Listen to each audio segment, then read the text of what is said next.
bakit wala sila sa RSBSA at yun namang nasa RSBSA, wala naman tinatanggap? Kailangan po sigurong makita natin lahat yun, Mr. President. I totally agree with you, Mr. President, Your Honor. Pero kanina medyo nakabulabog, nabanggit yung numero. Tama talaga kayo doon. Kung totoo yun, 14 million metric tons lang kailangan 115 Filipinos to makukonsume na rice in a year versus 19 million metric tons ang pinoproduce natin sa ating bansa na bigas. Ba't pa tayo mag-import? So that has to be investigated, Mr. President. Sa kanila po galing yung statistics, Mr. President? That is correct. That has to be investigated thoroughly. Kung tama ba yung figures, then... What is the pleasure of the Honorable Pangilinan? With the permission of Senator Marcoleta and Senator Tulfo. With the permission of the gentlemen who have the floor, you. Senator Pangilinan may proceed. I may be mistaken, but I think the 19 million is palay. Igigiling pa yun. And 60% of that 19 million metric tons of palay becomes rice. So it's about 11.9 to 12 million na bigas. Kaya yung importation mo, yung consumption is 15 million bigas, 19 million yung palay.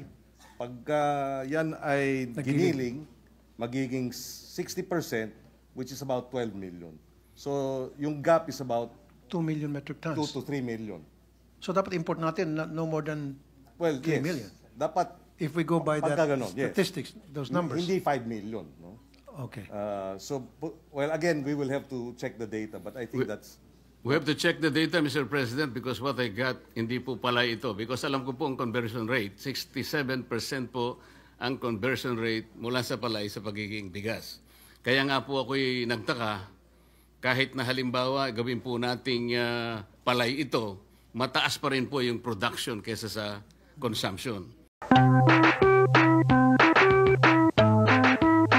Yun po yung tanong ko sa ngayon, Ginoo mula sa Isabela. Thank Dapat ba nating pagkatiwalaan ang NFA para mag-angkat muli kaugnay nung kanilang naging track record, Mr. President? I don't blame you for your apprehension pertaining to the NFA's taking over again.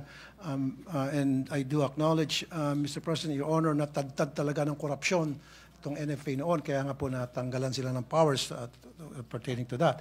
However, pag tayo ay binalik natin sa NFA yung para sa pag-angkat ng mga rice, pagbigay ng mga permits, mga traders, dapat may mga safeguards. Okay? And dapat may approval from the DA Secretary. And of course, with consultation also doon sa mga stakeholders, kasama dyan yung mga farmers. Hindi yung basta-basta lang tayo mag-approve left and right ng bibigyan ng permit para sa importation ng rice. Dapat merong isang taong mag-approve niyan, the DA Secretary, para may accountability. And then pangalawa, may approval and consultation doon sa mga farmers kasi sila maapektuhan eh. Senator Francis Kiko Yes, before I give the floor to the Senate Committee on Agriculture Chair, just a quick point to support yung kasasabi ko ng Ginoo mula sa Isabela. Definitely, safeguards at yung empowerment ng mga magsasaka ng palay dun sa approval process.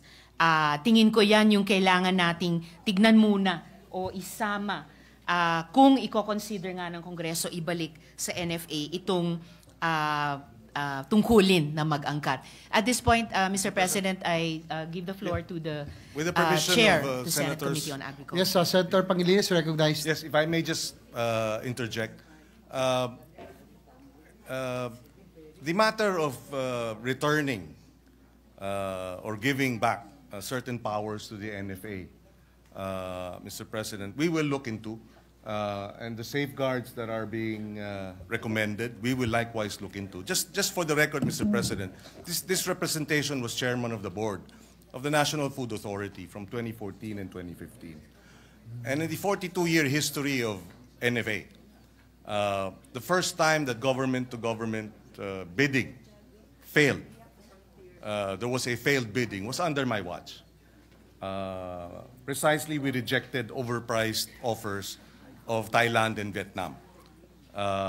And we came up with a transparent process of bidding wherein we had asked Vietnam, Thailand, Cambodia, Myanmar to submit their bids at 10 in the morning. And if we were not happy with the bids, we would ask them to submit a second offer by 2 o'clock in the afternoon of the same day. And in 4 occasions throughout a year and a half, we rejected their first offer.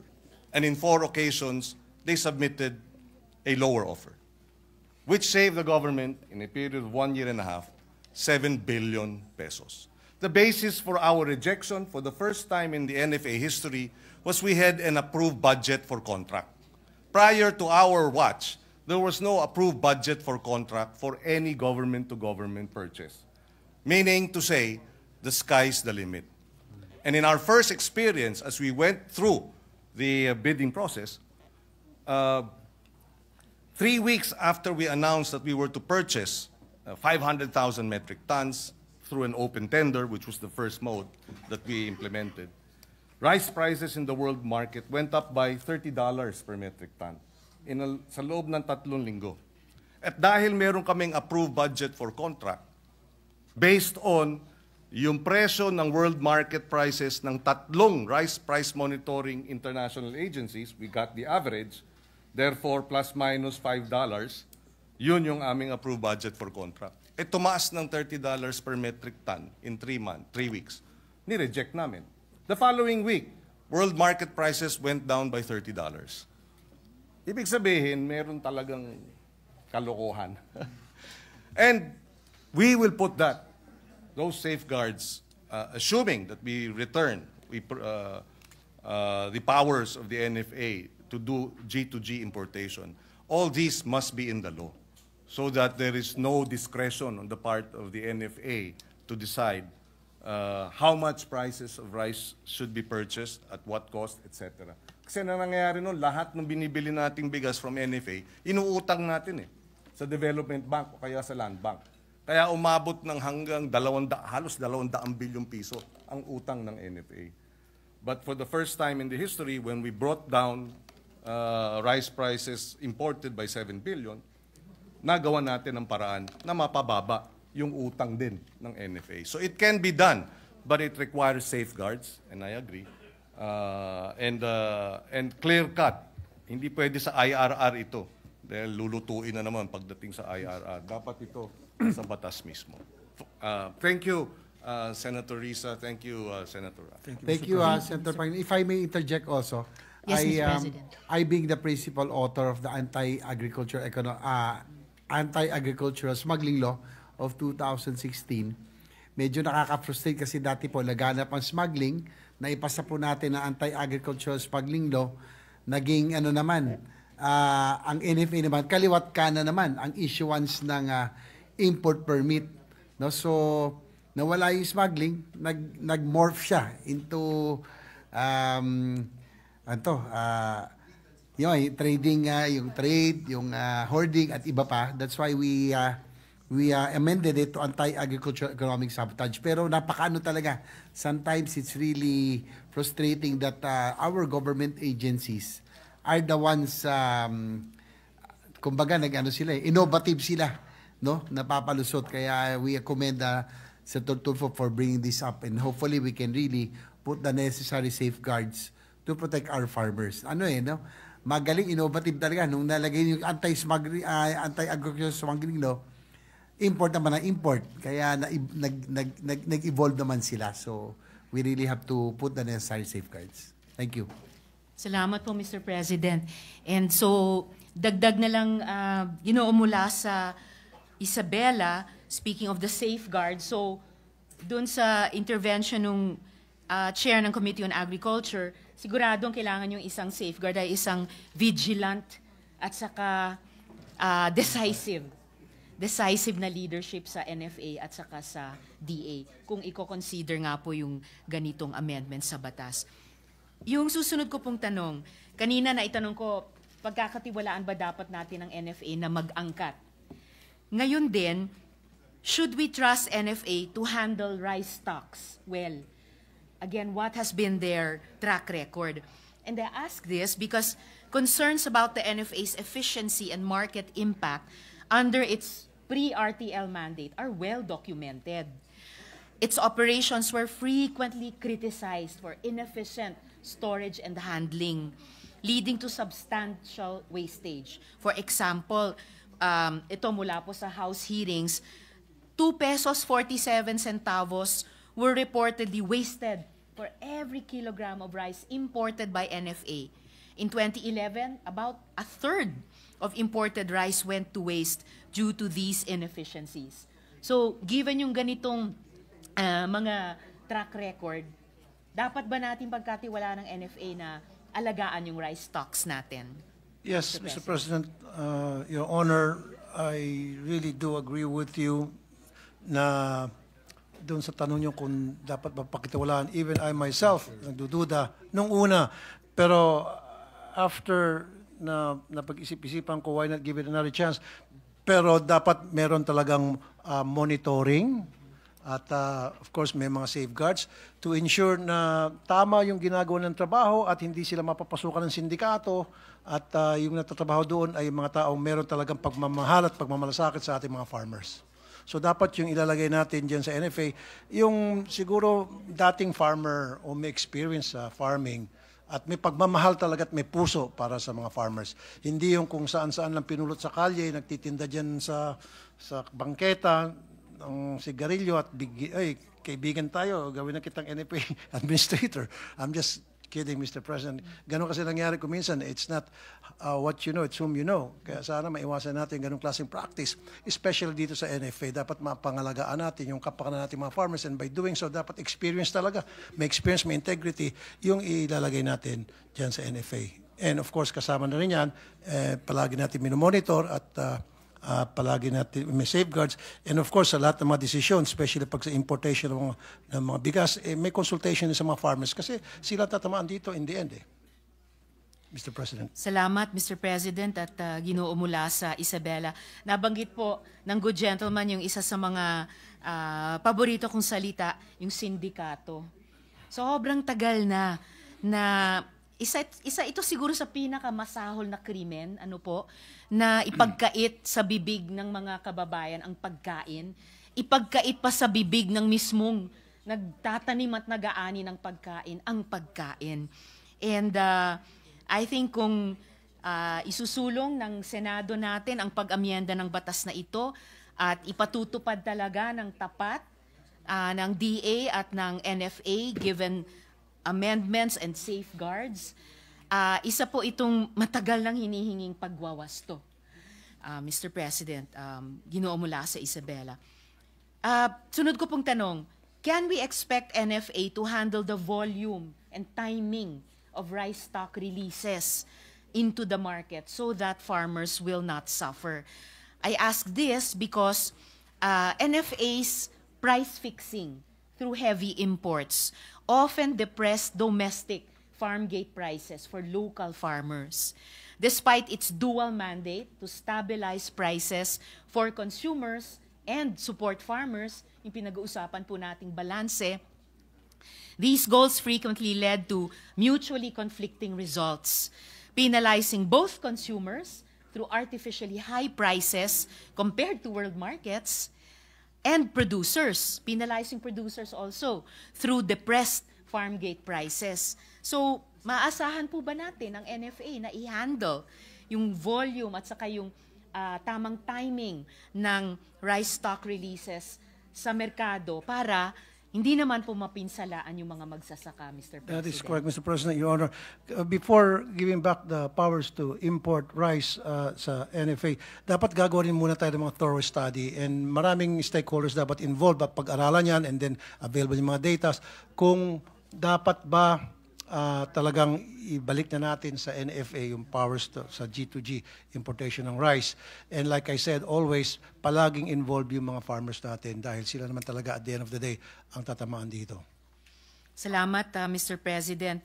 I'm also all for that thorough study dahil mayaman naman po yung track record for good or for ill ng NFA sa nakaraang mga taon pre and during itong RTL at talagang magpagbabatayan po ng Senado, of course with inputs also from DA and NFA itself, At gaya ng sinasabi ng Ginoo mula sa Isabela, mula sa mga organisadong magsasaka.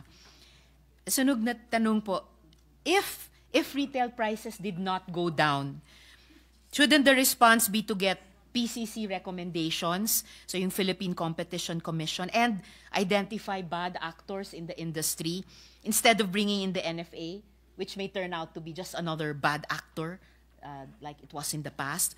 And I ask this because the core of the current debate stems from the fact that despite the reduction of rice tariffs from 35% to 15% in July 2024 under Executive Order 62 and the decrease in world market prices, retail prices in, for example, Metro Manila have remained stubbornly high.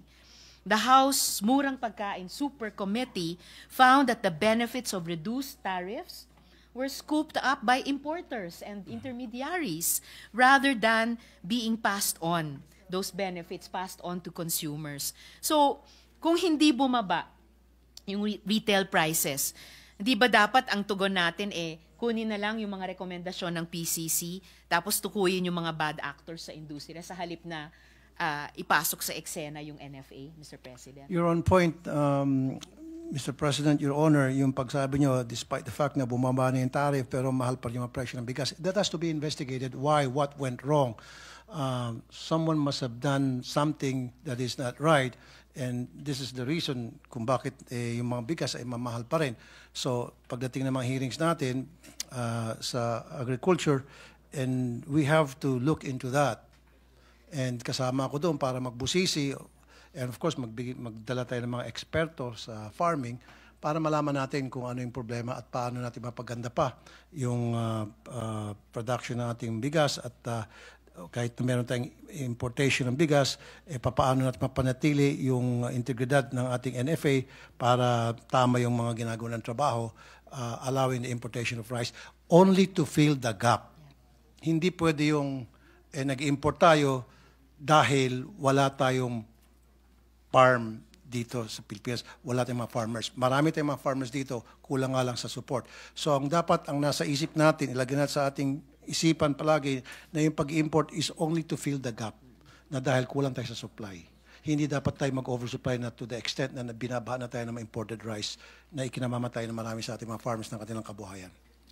Salamat, Mr. President. And again, good gentleman from Isabela, kaisa niyo po ako na kailangan talagang imbestigahan ito kung bakit sa kabila ng mga interventions na sinasabing will create certain outcomes, hindi naman yun ang nagiging bunga. And I look forward dun sa investigasyon kung saan malamang mahalaga yung magiging inputs ng PCC. Kailangan talagang i-identify yung bad actors, pangalanan na sila para mailagay sa tamang lugar na wala nang sacred cows. Kung meron kang alam mga pangalan, Mr. President, this is the time. Yes, Mr. Pangalan President, natin. good Let's name gentleman. Lalahok din ako ng aktibo sa investigasyon tungkol dito tungo sa Maybe, Mr. President, pag-aamyenda i-refer ng natin ating sa Blue Ribbon batas. Committee para si Senator Marcoleta imbestigahan kung sino yung mga sindikato diyan sa rice importation, etc. At nagluluck forward din ako sa input sa investigasyon ng NFA. Mr. President, I think the chair of the Senate Committee on Agriculture would like to just a quick interject. intervention. Senator Pangilinan is recognized. Is nabanggit kasi with the permission of Senator Tulfo. Go ahead, Mr. President, Your Honor. Nabanggit kasi ni Senator Risa yung pangalan. Naalala ko, wala na ako sa Senado in this last 3 years ago. Sinuspende ng NFA yung 100 managers and employees dahil sa binenta yung stocks na hindi dapat.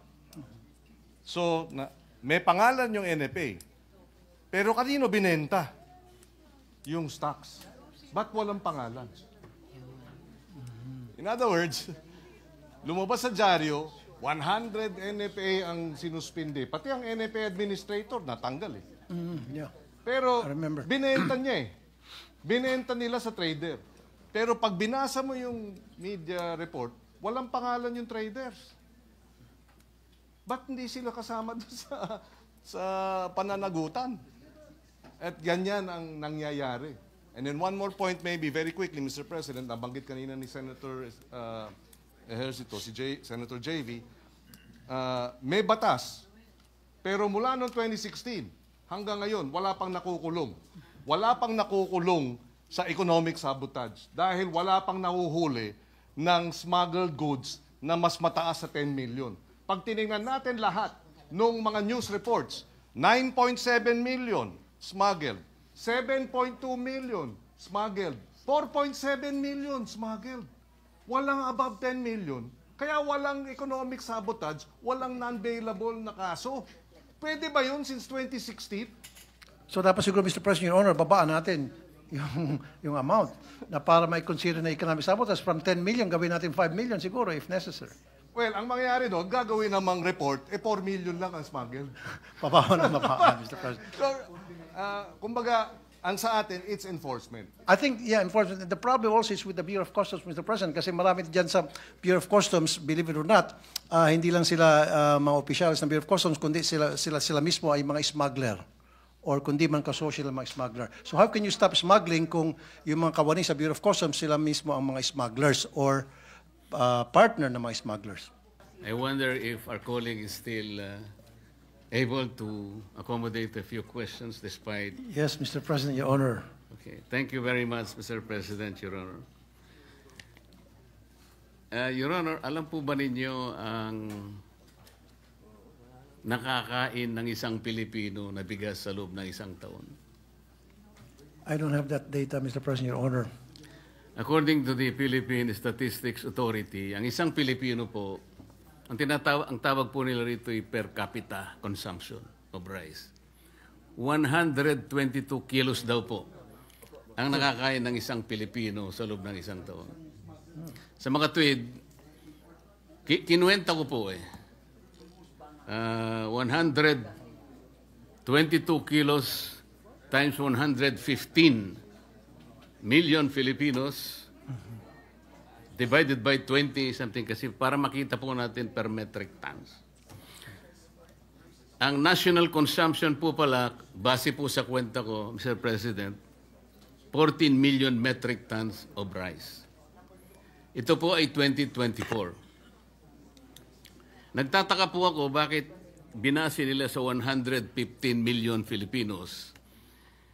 Marami pa po namang mga sanggol Hindi pa naman kumakain ng bigas yung mga yun Sabaw ng bigas, kinakain po yun, Mr. President. Meron din pong mga probinsya ang ating bansa na kumakain ng kasaba. Sa Mindanao po siguro, marami doon. Meron din tayong mga lugar na mais ang kinakain, lalong-lalo na po sa Cebu. Sana po ay ibinawas sana ito. Ganun pa man, kahit na aminin po natin, Mr. President, na sa official record po ng PSA, ang atin pong consumption ay 15.5 million metric tons. Dinagdagan pa nga ng 1 million Sa kwenta ko 1 million at kalahati. Tinanong ko rin po yung production natin ng the same year. Ang sabi po nila, 19.3 million metric tons. So, ang sabi ko po, kukunti naman pala yung consumption natin. Mas malaki pa pala yung pinroduce natin, 19.3 million metric tons. Ipagpalagay mo ng 15.5 million metric tons ang kakainin ng bawat isang Pilipino. Di sana hindi tumaas ang presyo ng bigas. Wala pa pong importation dito, Mr. President. Sa production pa lang natin, kayang-kaya na nating takpan ang pangangailangan po ng bawat isang Pilipino. So nagtanong po ako sa aking mga kaibigan sa mga concerned agencies na ayaw na po nilang ipabanggit ang mga pangalan for obvious reasons. Paano po ako nangyari yun? This seems to be a very big conundrum for all of us. Hindi po nila mahipaliwanag, Mr. President. So dito po, kitang-kita natin ang napakalaking corruption na yung sinasabi po kanina ni Senator Jaime na supply chain.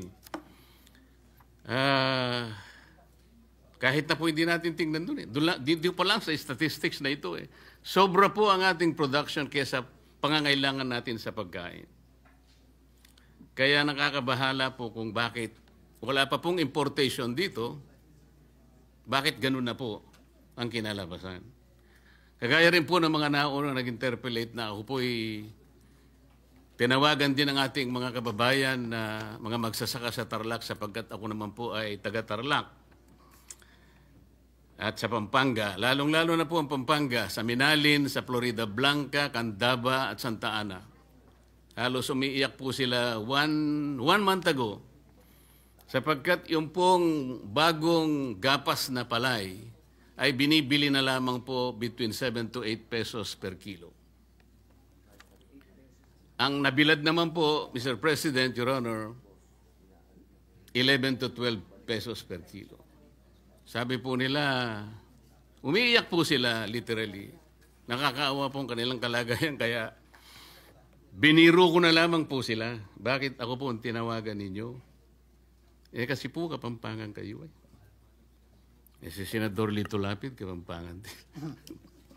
Pero kako, ganito po ang gagawin natin. Kakausapin ko po ang aming mga kasama at pag-uukulan po natin ng atensyon ito pong problemang ito. Tama naman po na kailangan natin pong lunasan kaagad. Sapagkat kagaya po ng sinabi nila, wala na po kami kanyang kinabukasan pagka ganito ang patuloy na mangyayari sa amin. Kasaptar lang po, katulad po ng pinag-uusapan nating tarification law, yung biyaya at pangako ng rice tarification law, sa barangay ko lamang po ay halos meron pang natitirang between 35 to 40 farmers na nabubuhay, Mr. President, Your Honor. Pero isa man sa kanila, nung tanungin ko, yung iba po ay meron ding nakalista sa RSBSA, pero ang karamihan po ay wala doon. Kaya nakikita ko, bakit wala sila sa RSBSA at yun namang nasa RSBSA, wala naman tinatanggap. Kaya kailangan po sigurong makita natin lahat yun, Mr. President. I totally agree with you, Mr. President, Your Honor. Pero kanina medyo nakabulabog, nabanggit yung numero. Tama talaga kayo doon. Kung totoo yun, 14 million metric tons lang kailangan 115 Filipinos to makukonsume na rice in a year versus 19 million metric tons ang pinoproduce natin sa ating bansa na bigas. Ba't pa tayo mag-import? So that has to be investigated, Mr. President. Sa kanila po galing yung statistics, Mr. President. That is correct. That has to be investigated thoroughly. Kung tama ba yung figures, then What is the pleasure of the Honorable Pangilinan? With the permission of Senator Marcoleta and Senator Tulfo. With the permission of the gentlemen who have the Thank floor, you. Senator Pangilinan may proceed. I may be mistaken, but I think the 19 million is palay. Igigiling pa yun.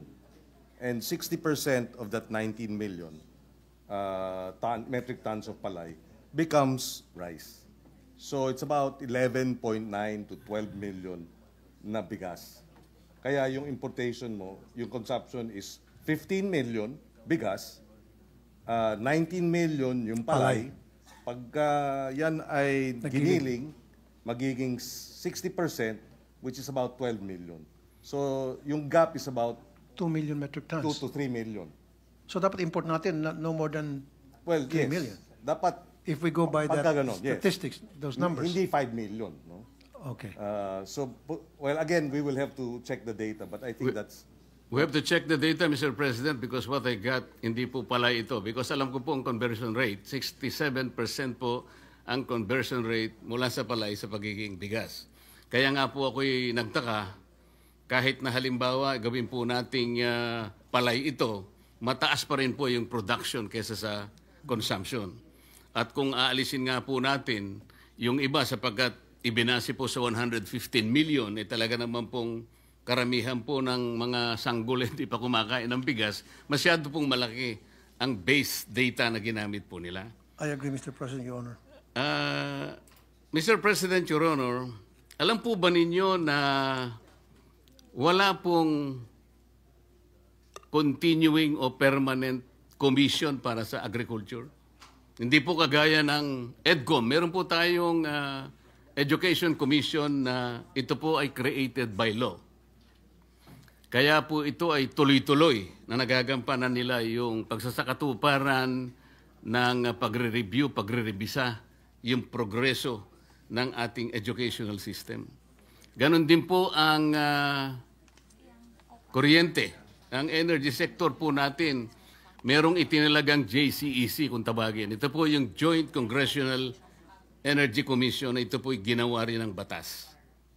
Pero ito pong agriculture, Mr. President, Your Honor, baka magtaka kayo, yung kauna-unahan po na joint commission o joint resolution ay nangyari lamang po sa pamagitan ng isang ang Congressional Commission ay ang ginamit lamang po ay Joint Resolution number 1. Hindi po batas. At ito po ay nangyari during the 10th Congress. Ibig sabihin po, Mr. President, Your Honor, 1995 o 30 taon nang nakararaan. Baka sakali pong i-consider ninyo, Mr. President, Your Honor, isabatas po natin ang pagsasagawa ng isang komisyon na magmo-monitor. Kasama po ninyo ako doon, sapagkat ako po ay isa ring magsasaka. Para sa ganun po, tuloy-tuloy ang pagsasagawa ng kanilang tungkulin. Sapagkat ang agriculture po ay may tuturing nating economic backbone ng ating bansa. Mahalaga po ang kuryente, mahalaga ang education. Ngunit hindi natin matatawaran na mahalaga din po ang agriculture. Tama po ba? I definitely agree with you, Mr. President, Your Honor. Hindi ko po sinasabi na ayaw ko pong iwasan na sakasakali ang NFA makatulong po. I am with you in probably revisiting the NFA's function in relation to what it can do para sa ganun po ay maayos natin ang ating problema. But let us not put our eggs in one basket, Mr. President, Your Honor. Alam po ninyo, nakita ko po marami na pong mga batas na ginawa ang Congress. Meron po akong masasabing mangilan sa inyo. Halimbawa, meron po tayong batas na ginawa. Hindi ko na lang pong maalala, ilang taon na nakararaan. Na doon po ay nagkaroon ng mandato na bigyan natin ng guaranteed price ang palay. Let us revisit that, Mr. President. Nandun po sa batas yun eh. Guaranteed price for palay. Ngunit hindi natutupad. Hindi nangyari. Sapagkat ang problema po rito ay implementation. Meron din po tayong batas, Mr. President, Your Honor, na nagpanukala o ang kanyang layunin, lahat po ng makinarya, mga equipment na gagamitin po ng ating mga magsasaka ay dito na lamang sa ating bansa gagawin. Batas po yun. Kailanman hindi nagkaroon ng katuparan. Hanggang ngayon po nag-i-import tayo. Meron din po tayong batas na nagsabi, hindi po ako nagkakamali dito sa Fisheries and Agriculture Modernization Act, kung saan po dedicated po yung mga lupa na kailangan pagtamnan. Ano man ang mangyari, hindi pwedeng palitan. Ngayon po, ang reclassification and conversion po ng mga lupa, kaliwat kanan na po ang nangyayari. Isang araw po gigising tayo, Mr. President. Baka wala na po tayong mapagtamnan, kahit kangkong na lang. Are you with me, Mr. President, Your Honor? Yes, Mr. President, Your Honor. Meron pa pong batas, Mr. President, Your Honor. Nagtakda po yung batas na 25% ng loanable fund ng isang bangko ay ipapahiram sa mga magsasaka. Hindi po nangyayari. Ang bangko po siguro sapagkat masyadong commercialized. Pero yung po tumutukoy hindi lang private banks po, pati public banks. Talagang kailangang bigyan 25% ng kanilang pondo ipautang. Gumawa po sila ng paraan para maiwasan ito, ibinigay sa mga mangungutang na kunwari related sa agriculture, doon po napunta kaya napakaraming warehouse po na nangyari. Pero sa farmer po, walang masya. Ano pong gusto kong ipaintindi, Mr. President? Ang oversight function po ng Congress ay napakabisa rin. Tingnan po natin, repasuhin nating lahat. At mula doon, marami po tayong may tutulong sa ating mga kababayan. Salamat po, Mr. President. Your Honor. Thank you, Mr. President. Thank you, Your Honor.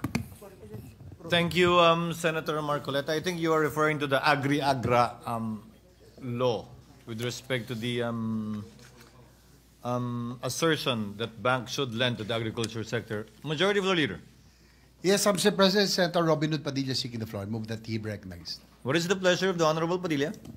Ginoong Pangulo, gusto ko lamang pong magbigay ng papuri sa ating kasama kay Senator Raffy Tulfo. The gentleman may proceed. Maraming salamat po, Ginoong Pangulo, at sa ating pinunong mayorya. Gusto ko pong bigyan ng parangal ang aking kaibigan at idol, Senator Raffy Tulfo, Maraming sapagkat salamat po. pag kayo po ang tumatayo, marami po ang nakikinig. At naniniwala po ako sa pagkakataong ito, marami pong kababayan natin, lalong-lalo na po ang magsasaka, ang nagdidiwang, sapagkat kayo po ay tumindig at ipinaglalaban ang kanilang karapatan. Isa po itong tagumpay dahil tayo po ay taga Nueva Ecija. Alam na alam po natin, batid natin, ang kalagayan ng ating mga magsasaka. Bukod po sa tayo po ay pamilya ng Carino, nabanggit po kanina ni Senator Kiko Pangilinan na meron ng nasa 100 taon mahigit sa farming. Ang amin pong pamilya na galing pa po ng Abra hanggang Baguio ay kilala na po sa pamilya namin na kami po ay sa farming, maging ito po ay sa pagtatanim o sa pag-aalaga ng mga baka. Ang gusto ko pong tumbukin, tayo po ay nagkaroon na ng pagdinig dito sa atin pong komite ng public information na ito po kasing RTL, nung hindi pa po tayo senador, number 1 po akong kritiko nito. Ito po ay katunayan, nung ako po'y nanalo na, unang-una ko pong isinampang panukala ay ang amendahan ito. Sapagkat nakita po natin na nagkaroon po talaga ng epekto sa mga magsasaka. Pero noong tayo po ay nandito na at nakasama na po natin si Senator Cynthia Villar sa ginawa po niyang pagdinig, nakita po natin at naipaliwanag sa atin kung ano yung mga magagandang idudulot nito. Katunayan po, pagkatapos po natin mapag-aralan sa lingwahe ng Senado, doon po natin naintindihan na ito po ay kapakinabangan sa ating mga magsasaka. Ang nagiging problema po, yung implementasyon.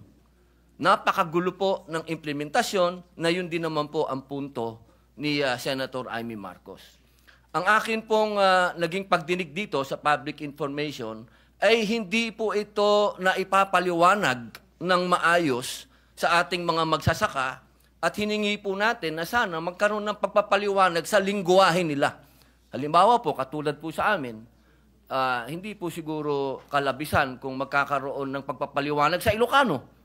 At ganun din po sa Isabela. Sana magkaroon po ng ganun na pagpapaliwanag, information po, at ganun din po sa mga nasa Bisaya o sa malalayong lugar, sana sa lingwahe nung magsasaka. At bilang dagdag po, nagkaroon po tayo ng amenda dito at malinaw po doon sa dinagdag natin na Section 13 na maggagawa po ng oversight every 6 years. Ngayon po, hinihingi ko po sa inyo pong suporta, aming idol, na sa pamamagitan po ng ating bagong tagapangulo dito po sa Komite ng Agrikultura kay Senator Kiko Pangilinan na magsagawa po siya ng oversight. Kasi po, magkaiba po ang panahon eh. Meron pong panahon si Tita Cynthia, meron pong panahon ngayon si Senator Kiko Pangilinan. At hinihingi po natin na bago po sana tayo makapag-isip ng bagong amenda uli o ano man ang gusto nating gawin dito sa RTL, magkaroon muna po uli ng oversight. At hinihingi ko po na mapabilang po tayo dyan bilang, at kayo rin po. Kayo po ang pinakamatinding kakampi dito, Senator Raffy. Maraming salamat, Mr. President. Opo, na sapagkat inuulit ko po, ang inyo pong salita ay nagiging gospel minsan eh. Kaya po sana po, sa pagkakataong ang atin pong tagapangulo ngayon ay si Senator Kiko Pangilinan ay makapagsagawa po ng oversight na nasa Section 13 po ng bagong amenda sa RTL. Yun lamang po, muli po ako po'y tumitindig dito para suportahan po kayo at magpasalamat po sa inyo, Senator Rafi. Salamat, Mr. President. Napakaganda po yung inyong suwestyon at ako po'y nananalig na kayang gawin ni Senator Kiko Pangilinan yung inyong suwestyon na para magkaroon ng oversight committee na titingin at magmamonitor at sisiguraduhin na maayos ang pamamalakad ng anumang isasangguni natin na batas o amendment na patungkol sa mga farmers, sa kabutihan ng ating mga farmers. Thank you, Senator Padilla. Majority Floor Leader. Yes, Mr. President, the Minority Leader is seeking the floor. I move that he be recognized. What is the pleasure of the Honorable Soto, our distinguished Minority Floor Leader? Thank you, Mr. President. I suppose the Majority Leader will refer the privilege speech and the succeeding interpellations to the Committee on Agriculture. That is most likely going to be the motion, Your Honor, yes. Thank you. Yes, most likely. And therefore, may I suggest, to save me from filing a bill, may I suggest that the Committee on Agriculture study the possibility of the government buying 50% of the output of all farmers at their price. Please make a study to that effect because based on a study that I was presented many years ago, it will help everyone and the food prices might even go down. So please maybe ask the Committee on Agriculture to study that instead of filing a bill to that effect. May we get the comment of the chairperson of the Committee on Agriculture, Senator Pangilinan? Yes, sir. Yes, we will more than willingly look into the recommendation or the suggestion of the Minority Leader.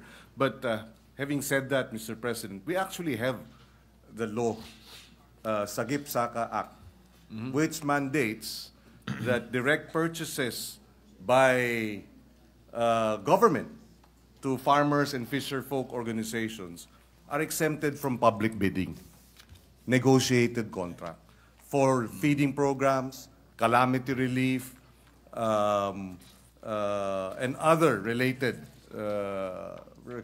programs of the government.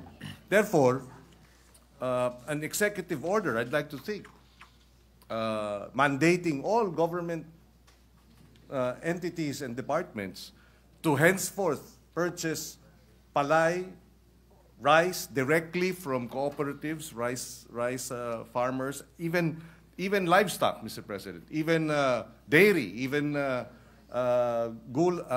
vegetables and fruits. Lahat po yan at a fair price. Yes, Government actually, Mr. President, and the Minority Leader is correct. Government is actually the biggest buyer of food every year.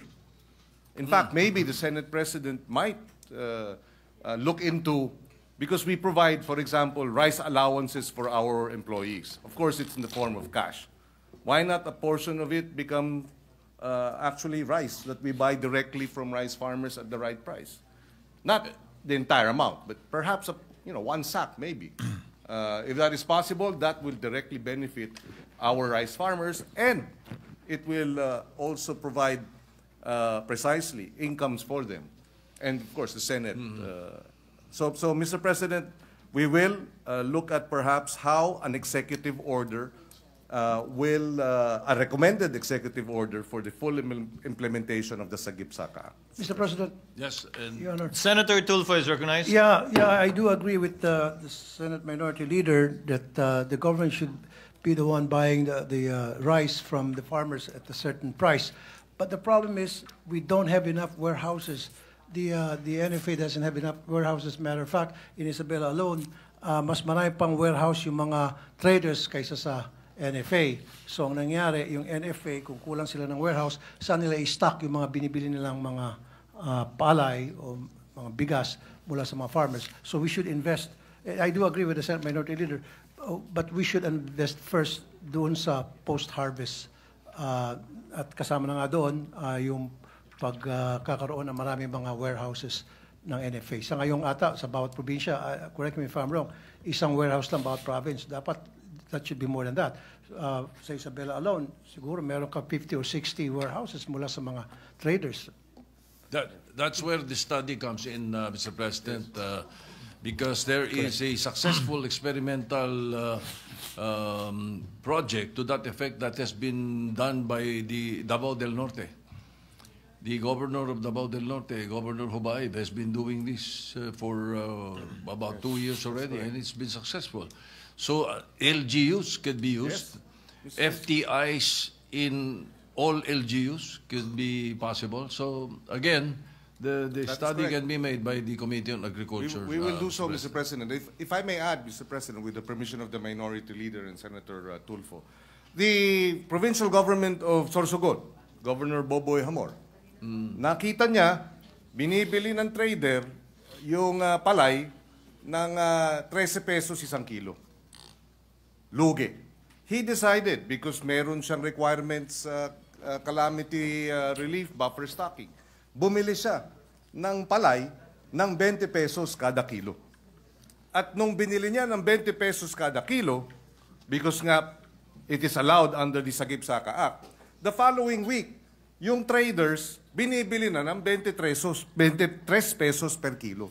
Dinagdagan na ng 10 piso. Kaya naman pala. Dahil nga, naroon na ang gobyerno pumapasok bilang big brother at inakat ang preso nung palay. So that precisely, Mr. President, and we will go through the research to be able to identify all these LGUs that are doing it. We will do a tracking, and then we will present that report, Mr. President, to the body and to the Minority Leader. Well, with what the senator from Pampanga said, the gentleman from Pampanga said, the chairman of the Committee on Agriculture, I suppose the governor of Sorsogon inherited it from his predecessor. I built the warehouses where he is placing all of the rice he is buying. All right, so The governor of Isabela is also doing that. For the record, Governor Rodito Albano, I think, is also doing that. with that being accepted by the chairman of the Committee on Agriculture, and as I said, I suppose the majority leader will refer it to his committee. There's one more thing, Mr. President, if Yes, you Your don't Honor. mind. It's 6:30 in the evening, and we have had 3 privileged speeches today with some interpellations. I suppose that it's best we suggest that we consider the possibility of having limiting privileged speeches to around 2 per day if the legislative mill is already rolling.